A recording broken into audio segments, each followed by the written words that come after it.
आपको बता दें, जौनपुर से इस वक्त की बड़ी खबर सामने आ रही है, जहां किराकत और गौराबासा पुलिस की संयुक्त कार्रवाई में अवैध असला तस्कर का गैंग का पर्दाफाश हुआ। पुलिस मुठभेड़ में गैंग लीडर शैलेश यादव के पैर में लगी गोली, जिसके बाद उसे पुलिस अग्रेसर में अस्पताल भेजा गया।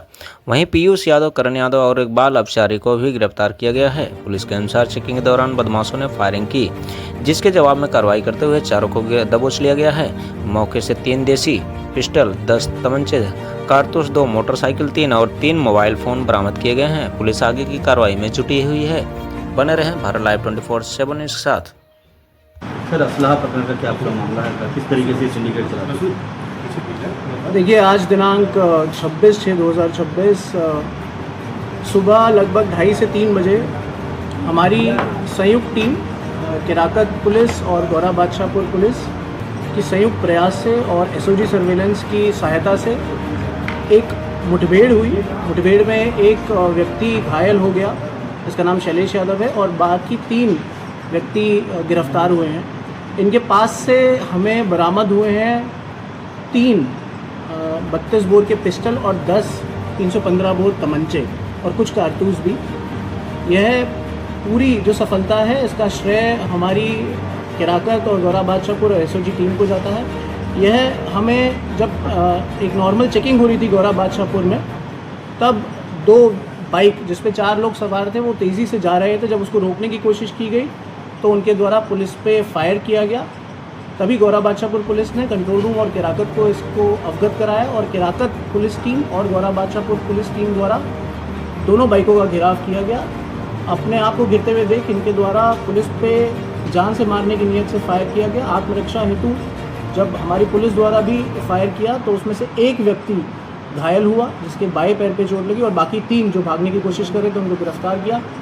जब यह कार्रवाई आगे बढ़ी तब हमने देखा तो इनके पास से 3 पिस्टल और 10 तमंचे बरामद हुए। जब पूछताछ बढ़ी तो इन्होंने बताया कि यह एक अवैध असला तस्करी गैंग चलाते हैं, जो ये असले बाहर से खरीदते हैं और जौनपुर में इसे अलग अलग व्यक्तियों को बेचते हैं, और ये बेचने के लिए ही ये असले लेके जा रहे थे। ये जो बरामदगी है, इससे ये होता है कि यहाँ पे इतनी सारी हत्याएं, लूट और वसूली इन असलों से की जाती थी, तो इन असलों के माध्यम से ही ये घटनाएं आगे रोकी गई हैं। और क्योंकि आगामी इलेक्शन आ रहे हैं तो इसके मद्देनज़र भी यह बहुत बड़ी सफलता है। मैं बताना चाहूँगा, ये बाहर से पिस्टल 25 से 30 हज़ार की खरीदते थे और कट्टे 5 हज़ार के, और उसे महंगा करके जौनपुर में लेयर बाय लेयर जिनको ज़रूरत होती उनको बेचते थे और उससे ये अपना पूरा सिंडिकेट चला रहे थे। तो हमारी पुलिस द्वारा पूरे सिंडिकेट को तोड़ा गया है। इसमें वरिष्ठ पुलिस अधीक्षक द्वारा हमें मार्गदर्शन दिया गया और किराकत पुलिस थाना और गौरा बादशाहपुर पुलिस थाना और एसओजी का संयुक्त प्रयास से बहुत बढ़िया सिंडिकेट खेला गया है और ये बड़ी सफलता है जौनपुर। कहाँ से खरीदते थे सर? ये अपने यूपी से ही है कि अन्य नहीं? प्रदेशों से? मैं बताना चाहूँगा क्योंकि जो इनका मेन लीडर है शैलेश यादव, जिस पे 16 मुकदमे हैं और वो अंतर जनपदीय लुटेरा है, उसके साथ पुलिस की पहले भी मुठभेड़ हो चुकी है, वह घायल है। उससे पूछताछ और इन 3 से पूछताछ हेतु एक टीम गठित हुई है।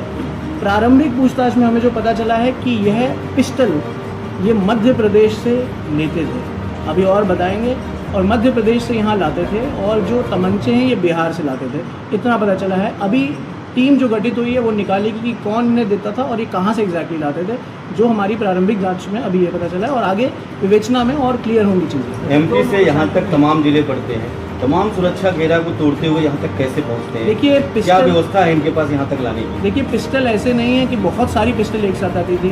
यह व्यक्ति कभी 4, कभी 5, कभी 3 पिस्टल ले आता था और तमंचे भी अलग से किसी से मंगवा लेता था। तो ये रोड से, ट्रेन से, किसी भी माध्यम से लेके आ सकते हैं। ऐसे नहीं था कि 100-200 पिस्टल एक साथ आती थी, 3-4 पिस्टल ये खरीद के लाते थे। और मैंने बोला कि 25-30 हज़ार की पिस्टल वहाँ से प्रोक्योर करते थे, इसलिए महंगा कर करके यहाँ पे 40, 50, 60 हज़ार में भी बेच देते थे। और आप जानते हैं कि जो शैलेश हैं, जिसके साथ पकड़े गए हैं लड़के, ये सब 18-19 साल के लड़के हैं। ये सब रीलबाज लड़के भी हैं। यह सब डराने के लिए, लूट के लिए और हत्या करने के लिए ही इन असलों को इस्तेमाल करते थे, जो अभी तक प्रारंभिक जांच में सामने है। जो मोटरसाइकिलें बरामद हुई इनकी है, चोरी की है कैसी? जो मोटरसाइकिल हैं वो अभी इन्हीं के नाम आए हैं सामने। एक स्प्लेंडर है और एक अपाचे है। अपाचे में इसी चारों में एक लड़का है जो बालपचारी उसका नाम आया है, और जो स्प्लेंडर है उसमें जो शैलेश है उसका नाम है। जो अन्य अपराधी पकड़े गए हैं क्या उनके ऊपर कोई पहले से विवरण दर्ज है? इसमें एक करण यादव करके है, उसके ऊपर एक मुकदमा पंजीकृत है। बालपचारी पे कोई मुकदमा पंजीकृत नहीं, और शैलेश पे टोटल 16 मुकदमे पंजीकृत। अभी किसी को बेचे नहीं है? देखिए, जो इन्होंने बताया है कि यह असले जो हैं ये इन्हीं ने आपस में खरीदे थे, मतलब करण और पीयूष ने ही शैलेश से खरीदे थे, तभी ये लोग क्लोज आए थे। और एक दो असले इनके द्वारा बताया गया कि और भी बेचे, जिसकी विवेचना चल रही है और जाँच में सामने अब तक कितने मतलब असले ये लोग बेच चुके हैं? देखिए, जो ये बता रहा है वो जितने पकड़े गए ये कह रहे हैं मैंने अब तक उतने ही बेचे, लेकिन ये सत्य नहीं होगा।